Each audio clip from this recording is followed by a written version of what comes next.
There's a very good reason why NASA hasn't sent people to the moon since 1972. Year is 1972. Man has finally achieved his goal of putting astronauts on the moon in less than 10 years. We had gone from the first crewed missions that barely got off the ground to landing people on the surface of the moon. And today, I am going to tell you a creepypasta story that explains why NASA has UN sent people to the moon since 1972. It was an unprecedented feat of engineering and human achievement. Neil Armstrong and Buzz Aldrin became instant heroes, and the third member of their crew, Michael Collins, wasn't left out of the glory either. He took a small step for man, a giant leap for mankind. He left behind a small piece of equipment called a shiver. This instrument is used to measure the frequency and strength of vibrations on a planet or a moon by picking up the energy released by seismic waves. The data it collects can then be used to make inferences about the interior structure of the planet or moon. This transmission wasn't coming from Earth, nor was it coming from the moon. But the signal continued to persist, even after they arrived at the moon. It continued to follow them, and it wasn't until they returned to Earth that the signal finally stopped. It was coming from somewhere else. Somewhere far away. Even more shocking, the transmission seemed to be sentient. Is it even possible for signals to travel that far through space in a matter of minutes? What could have motivated whoever sent the message to stalk the Apollo 11 crew?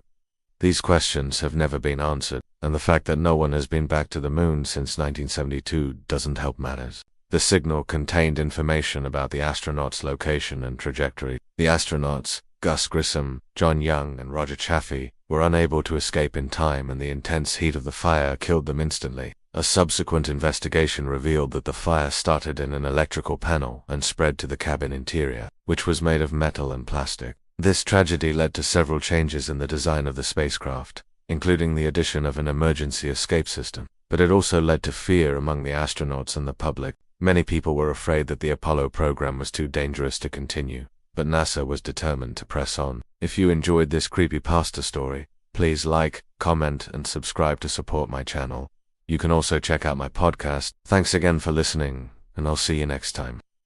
In 2013, a poll found that 6% of Americans believed that the moon landings were fake. When you break it down by age, that number jumps to 17% for millennials and 25% for Gen Z. Proponents of this theory believe that the moon landings were a hoax designed to trick the Soviet Union into thinking that the US had developed a super-powerful rocket that could deliver nuclear weapons anywhere in the world. The theory goes that the US government built a special rocket called the world's largest tire and placed a fake moon on top of it. The rocket was launched and the fake moon was placed into orbit around the Earth. From there, it was easy to fake the moon landings. The astronauts were actually actors who were trained to pretend they were walking on the moon. All of the footage of the moon landings was actually filmed in a studio. Any mystery, no matter how obscure or personal, can be solved with a few simple keystrokes. But there is one thing that cannot be found online, at least not is. That thing is our past. They showed that humans really can achieve anything they set their minds to, but perhaps it's better that we leave the moon alone now. The astronauts who walked on the moon did so knowing that they might never come back. They left behind a part of themselves on the moon forever. Perhaps it's best that we let them rest in peace. The next 6 missions all landed astronauts on the moon and brought them safely back home. But things didn't always go according to plan. During the Apollo 13 mission, an explosion in the service module crippled the spacecraft and put the astronauts' lives in danger. But thanks to the quick reactions of the crew and the ground team, they were able to make it home safely. But that wasn't the case for everyone. Our past is buried deep within us, and it takes a lot of work to uncover it. Therapy can help us do that, but finding the right therapist can be difficult. Some believe that the moon landings were fake, because they do not want to admit that America is capable of such a great achievement. Others believe that the moon landings were fake, because they do want to admit that they are not as smart as Neil Armstrong and the other astronauts. It even seemed to recognize Neil Armstrong specifically. That's right. The signal knew who the astronauts were. It greeted Neil by name and told him that it had been waiting for him. For example, the interior of the moon is mostly solid, but it also has a liquid outer core. We know this because we were able to listen to the seismic waves created by moonquakes and see how they reverberated through the different layers of the moon. And it's all thanks to the seismometers left behind by the Apollo astronaut. And, while he was only on the surface for about 2 hours, Armstrong collected several hundred grams of moon rock during his time there. The seismometer that Neil Armstrong left behind on the moon was only supposed to last 2 weeks in operation before being picked up by astronauts on a later mission.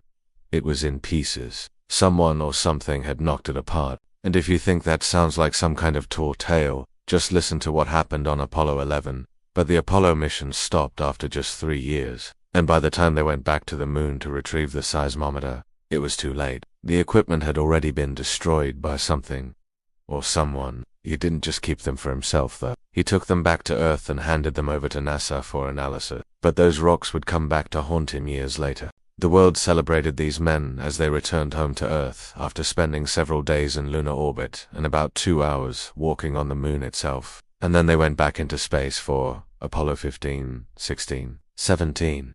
But no one has set foot on the moon since 1972. So what happened? It's me. Welcome to my channel. In 1978, 3 years after the last manned moon mission, NASA began construction on the Space Transportation System, also known as the Space Shuttle program. This would be the next big step for NASA, or so they thought. They were right that it would be the next big step for NASA, but not in the way that they expected. The Space Shuttle program would become the most cost-prohibitive, most controversial, and most dangerous program in NASA history. And it's still regarded as one of the worst examples of government mismanagement ever. After an initial period of success, the Space Shuttle program quickly descended into a quagmire of delays, budget overruns, and a lack of clear purpose. By the end of the shuttle's run, in 2011, the program had flown 135 missions at a cost of almost $200 billion and 34 lives lost in 2 major accidents. But the real reason there were no more moon landings after 1972, at least according to this creepypasta, is much more sinister. When Neil Armstrong stepped off the lunar module and onto the moon,